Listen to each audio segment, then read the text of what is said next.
Croyez-vous aux fantômes, aux surnaturels ou aux esprits frappeurs, les fameux poltergeists?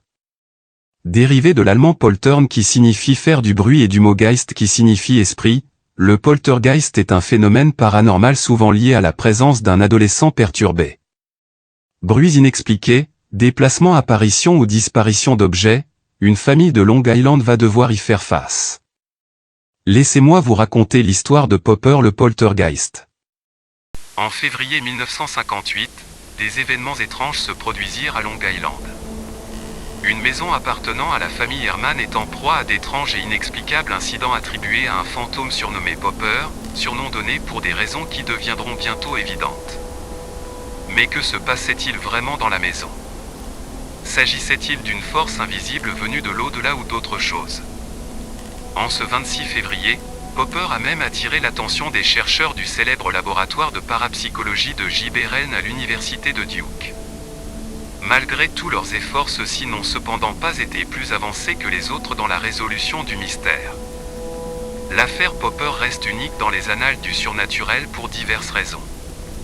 Il s'agit ni plus ni moins de la première affaire de revenant à avoir été retransmise à la télévision. Dans tout le pays, des téléspectateurs aux yeux écarquillés ont regardé avec stupéfaction leur écran de télévision pendant que Popper se produisait littéralement devant les caméras. Ces films sont devenus le titre de gloire du fantôme, mais ne représentent qu'une petite partie des événements étranges qui se sont produits. D'abord considéré comme un fantôme, Popper est plutôt un esprit frappeur, un fameux poltergeist.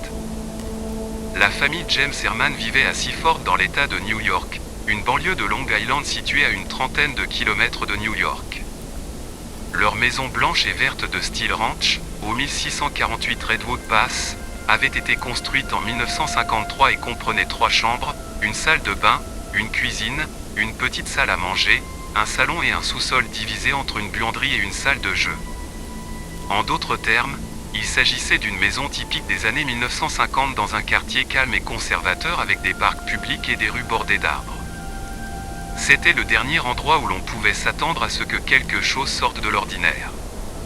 Popper s'est fait connaître pour la première fois vers 3h30 de l'après-midi du 3 février 1958. Ce jour n'avait rien de particulier et débutait comme tous les autres jours.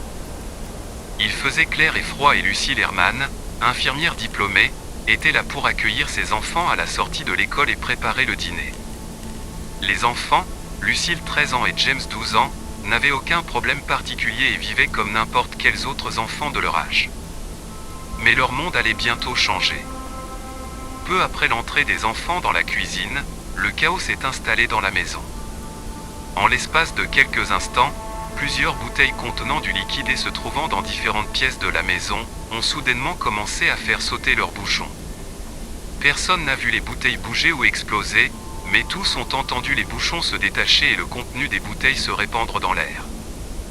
On découvrira plus tard une bouteille d'eau de Javel ouverte dans la buanderie du sous-sol, une bouteille d'amidon liquide dans la cuisine, des bouteilles de shampoing et de médicaments dans la salle de bain et une bouteille d'eau bénite ouverte dans la chambre principale, couchée sur le côté et dont le contenu s'est répandu. Toutes les bouteilles étaient fermées par des bouchons en métal ou en plastique. Il n'y avait pas de bouchon de liège ou de capsule sertie qui aurait pu se détacher d'une manière ou d'une autre.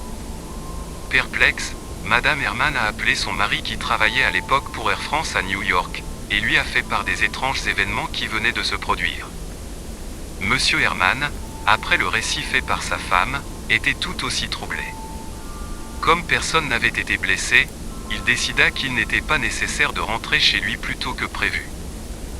Suivant son horaire habituel, Monsieur Herman prit le train pour Long Island et arriva chez lui un peu avant 19h. Pendant son trajet, il réfléchit à l'appel de sa femme et était certain d'avoir trouvé une solution au mystère. Il pensait qu'une sorte de réaction chimique dans les produits avait fait sauter les couvercles des bouteilles et que le fait qu'il le fasse en même temps n'était qu'une simple coïncidence. Peut-être était-ce dû à un excès d'humidité dans la maison.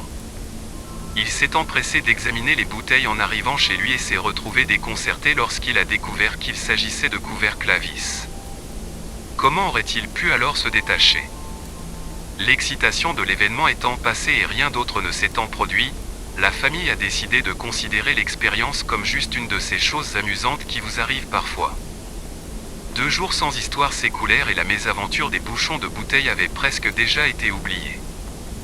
Le jeudi suivant, toujours à peu près à l'heure où les enfants rentraient de l'école, une demi-douzaine d'autres bouteilles firent sauter à nouveau leur couvercle. Un flacon de vernis à ongles a éclaté, de même qu'un flacon d'alcool à friction, un flacon d'eau de javel, de détergent, d'amidon et le flacon qui contenait de l'eau bénite sur la commode de Madame Herman. C'était une répétition presque exacte de ce qui s'était passé le 3 février. Dans la nuit de vendredi à samedi, le même scénario s'est reproduit. Monsieur Herman a commencé à soupçonner son fils et le croyait responsable du comportement étrange des multiples récipients. Son fils était en effet passionné de science et il avait peut-être placé des capsules de gaz carbonique à l'intérieur des bouteilles. Mais dans quel but et pourquoi aurait-il fait cela ? Quelquefois en conflit avec ses parents, il aurait simplement voulu les effrayer. Afin d'étayer sa théorie, Monsieur Herman passe alors tout le week-end à observer secrètement son fils Jimmy. Il était déterminé à le prendre en flagrant délit de manipulation d'une bouteille. Le dimanche 9 février au matin, un troisième épisode se produit et les bouchons de plusieurs bouteilles d'amidon, de térébenthine et d'eau bénite sautent à nouveau. Monsieur Herman surveillait de près Jimmy et ne l'a pas vu manipuler une bouteille. Déconcerté et un peu en colère, il fait irruption dans la salle de bain où Jimmy se brosse les dents, et l'accuse tout de même d'avoir piégé les bouteilles pour les faire éclater. Le garçon proteste vigoureusement et affirme qu'il est innocent. Comme pour le prouver, Monsieur Herman voit alors une bouteille de médicaments se déplacer soudainement sur le dessus de l'évier et tomber dans la cuvette. Un instant plus tard, une bouteille de shampoing glisse sur l'évier et tombe avec un bruit sourd sur le sol. Toujours sceptique, Monsieur Herman examine immédiatement la salle de bain à la recherche de fils ou de cordes cachées. Il ne trouve rien et se rend finalement compte qu'il se passe des choses étranges dans la maison qu'il ne peut expliquer.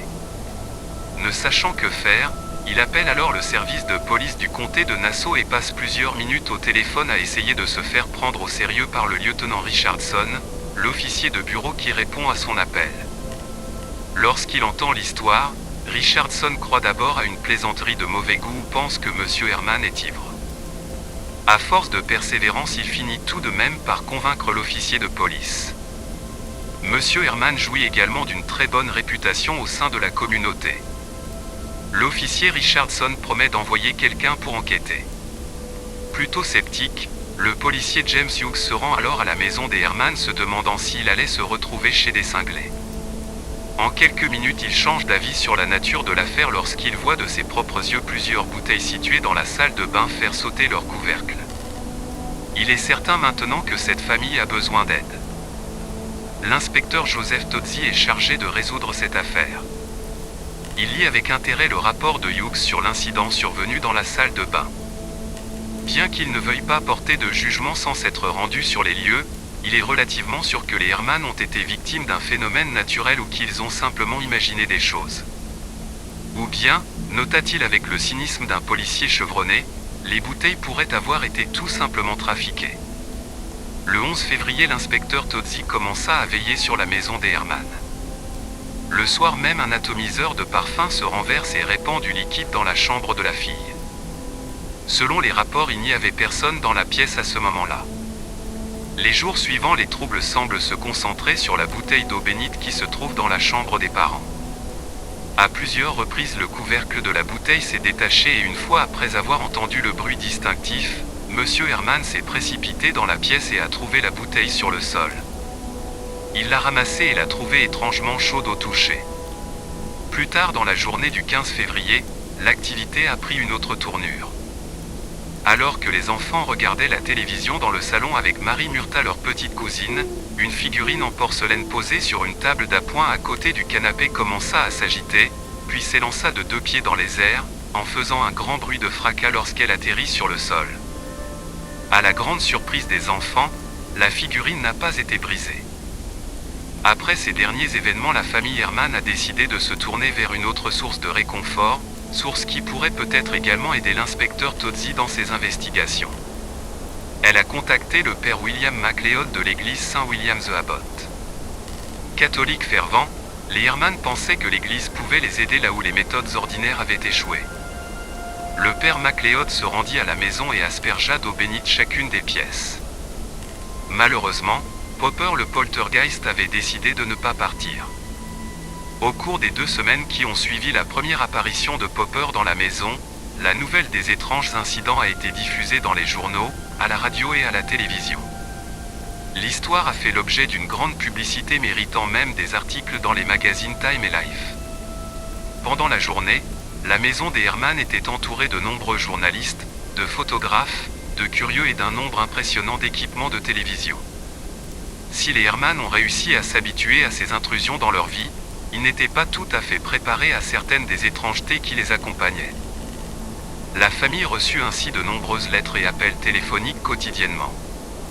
Beaucoup proposaient des solutions logiques, tandis que d'autres assuraient aux Herman que des Martiens avaient débarqué dans les environs, que le problème dans la maison était l'esprit d'un chef indien mort depuis longtemps ou que les Russes creusaient des tunnels sous Long Island pour envahir New York.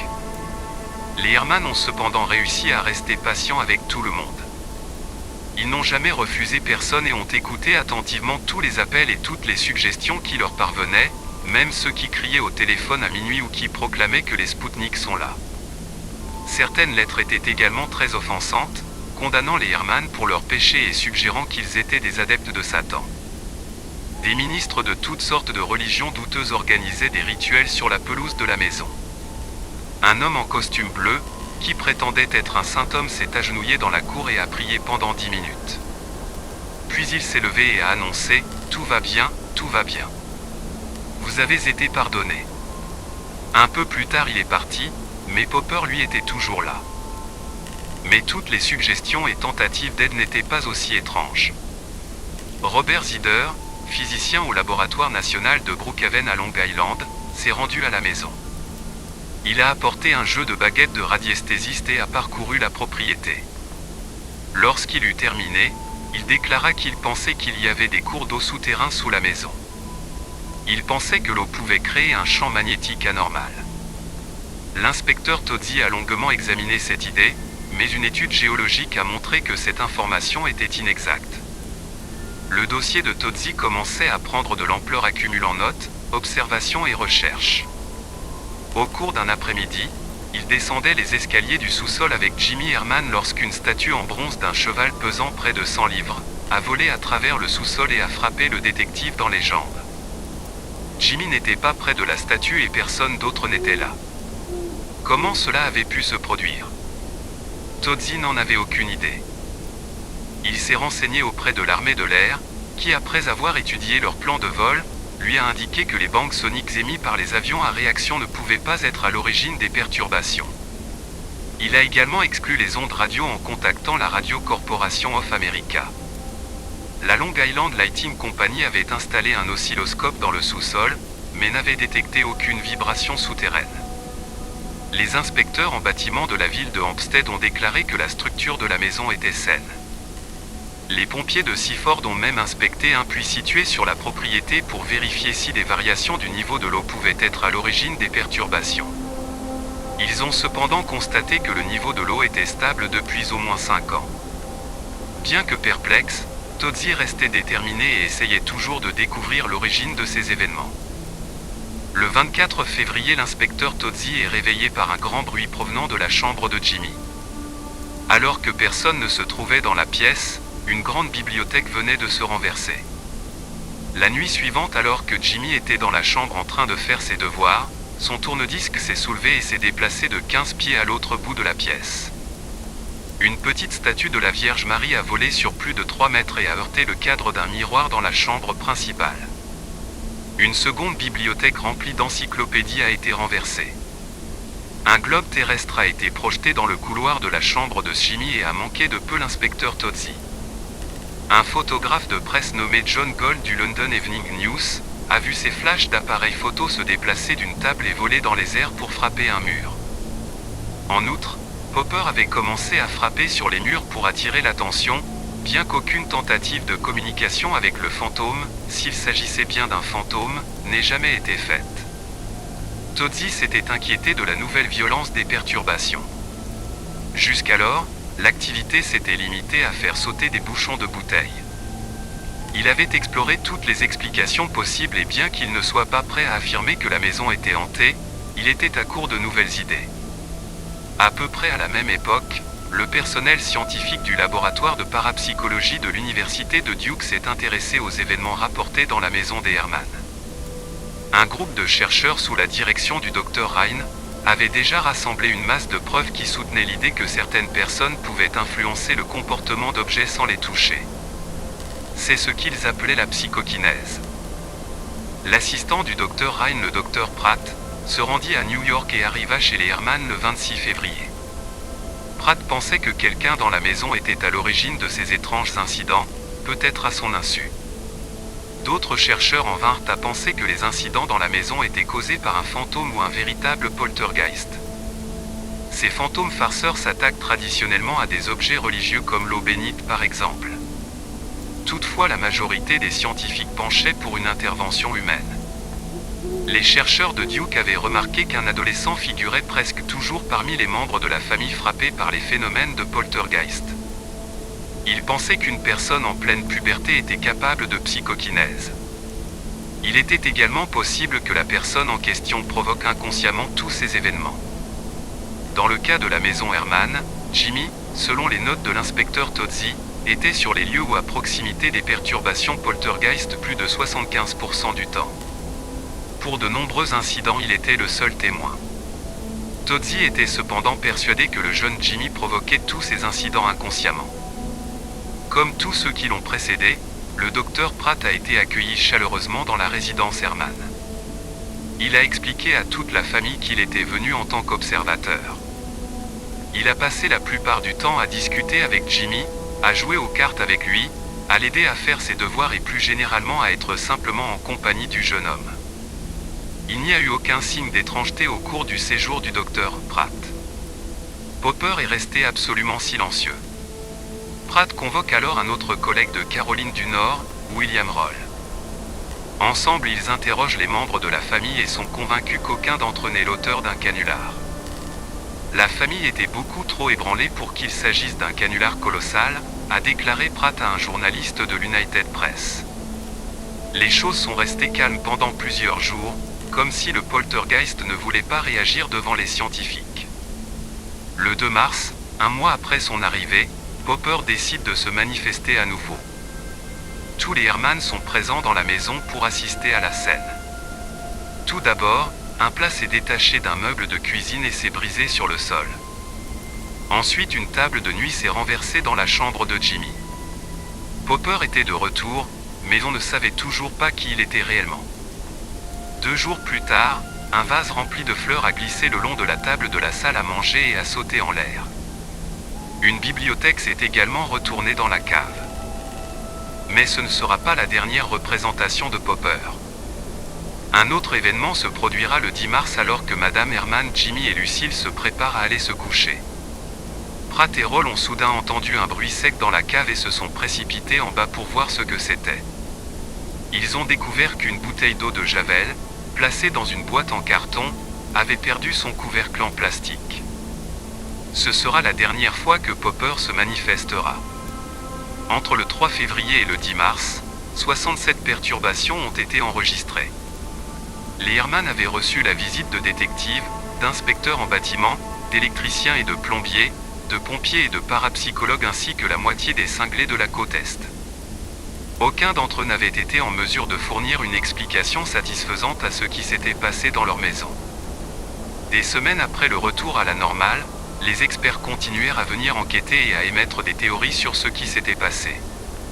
En août 1958, les scientifiques de Duke n'avaient toujours aucune idée de ce qui s'était passé et pourquoi. À ce moment, les Herman en avaient assez des enquêtes et souhaitaient simplement que leur vie reprenne son cours normal. Madame Herman a déclaré à un journaliste de la Associated Press, « Je ne pense pas qu'il y ait de solution définitive. C'était juste une de ces choses qui vous arrivent sans raison, mais je pense qu'une force physique se cachait derrière tout cela. Que s'est-il passé dans la maison des Herman à Long Island? Personne ne le sait vraiment. Popper, le poltergeist et les incidents étranges qui ont suivi son sillage sont tout aussi déroutants aujourd'hui qu'ils l'étaient en 1958. Une étrange affaire, vous en conviendrez. Manipulation, canular et intervention humaine ou réel phénomène, bien des questions resteront à tout jamais sans réponse.